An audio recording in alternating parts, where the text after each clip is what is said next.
میرے نبی صلی اللہ علیہ وسلم آپ کہیے، اے اہل کتاب، آؤ اس بات کی طرف جو یکساں ہے ہمارے اور تمہارے درمیان۔ تو اب اللہ نے دونوں سے خطاب کیا ہے، یہودی ہوں یا نصرانی، سب سے کہا کہ اے اہل کتاب، آؤ اس بات کی طرف آؤ جو یکساں ہیں، جو مشترک ہے ہمارے درمیان اور تمہارے درمیان۔ تم بھی اس بات کو مانتے ہو، ہم بھی اس بات کو تسلیم کرتے ہیں۔ تورات، انجیل اور دیگر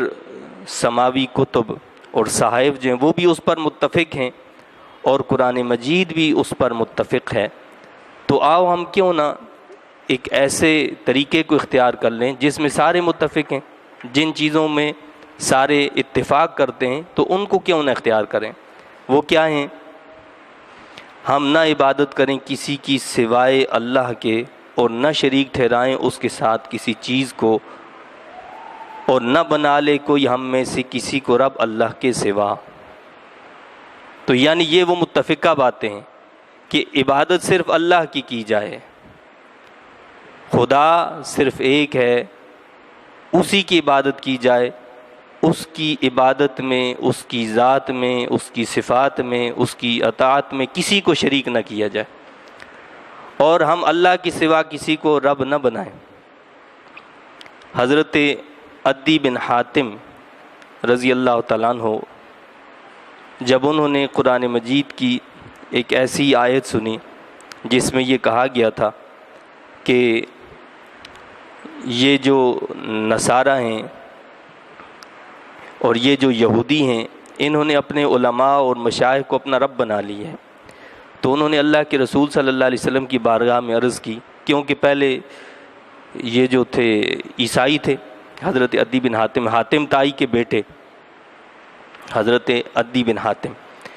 تو انہوں نے عرض کی کہ یا رسول اللہ صلی اللہ علیہ وسلم، ہم اپنے علماء اور مشائخ کو رب تو نہیں مانتے تھے۔ فرمایا کہ اچھا یہ بتاؤ کہ جس چیز کو وہ حلال ٹھہراتے اور جس چیز کو وہ حرام ٹھہراتے، تم ان کی حلال کو حلال اور ان کے حرام کو حرام جانتے تھے یا نہیں؟ تو انہوں نے کہا کہ ہاں ایسا تو ہے کہ جس چیز کو وہ حلال کہہ دیں اس کو ہم حلال کہتے تھے، جس کو وہ حرام کر دیں اس کو ہم حرام ٹھہراتے تھے۔ فرمایا کہ یہی رب بنانا ہے، یعنی رب بنانے کا مطلب صرف اتنا ہی نہیں ہے کہ آپ اس کو خدا مانتے ہیں، بلکہ آپ اس کے حلال کو حلال سمجھتے ہیں اور اس کے حرام کیے ہوئے کو حرام اگر سمجھتے ہیں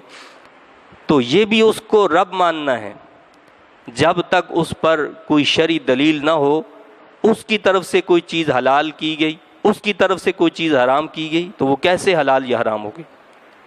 جب اس پر اللہ کی جانب سے کوئی دلائل ہی نہیں۔ اس سے ان لوگوں کا بھی رد ہو جاتا ہے جو کہتے ہیں کہ امام جو ہوتا ہے وہ معصوم ہوتا ہے، اور امام جس چیز کے حلال ہونے کا حکم دے دے یا کسی چیز کی حرام ہونے کا حکم دے دے تو اس کی تعمیل کرنا واجب ہے۔ مسلمانوں میں بھی ایسے لوگ ہیں جو کیا کہتے ہیں کہ جی امام بھی معصوم ہوتے ہیں، جس طرح اللہ کے انبیاء علیہ الصلوۃ والسلام معصوم ہوتے ہیں، ان سے کوئی غلطی، ان سے کوئی خطا نہیں ہو سکتی، وہ سمجھتے ہیں کہ امام بھی اسی طرح معصوم ہوتے ہیں، حالانکہ یہ غلط ہے۔ امام معصوم نہیں ہوتے، ان سے غلطی ہو سکتی ہے، ان سے خطا کا امکان موجود ہے، یہ صرف اللہ کے نبی ہوتے ہیں کہ جن سے خطا نہیں ہو سکتی، جن سے گناہ نہیں ہو سکتا۔ جو معصوم عن الخطا ہوا کرتے ہیں وہ اللہ کے نبی ہوا کرتے ہیں۔ تو ان لوگوں کو بھی یہاں تردید ہو گئی، بتا دیا کہ یہ تو ان کو رب ماننا ہے کہ اگر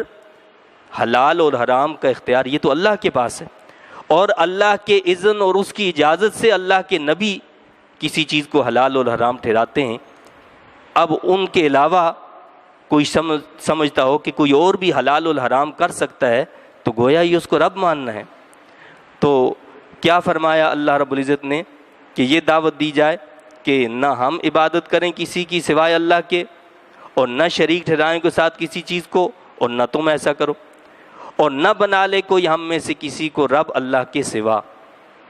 پھر اگر وہ روگردانی کر دیں اس سے تو تم کہہ دو، گواہ رہنا اے اہل کتاب کہ ہم مسلمان ہیں۔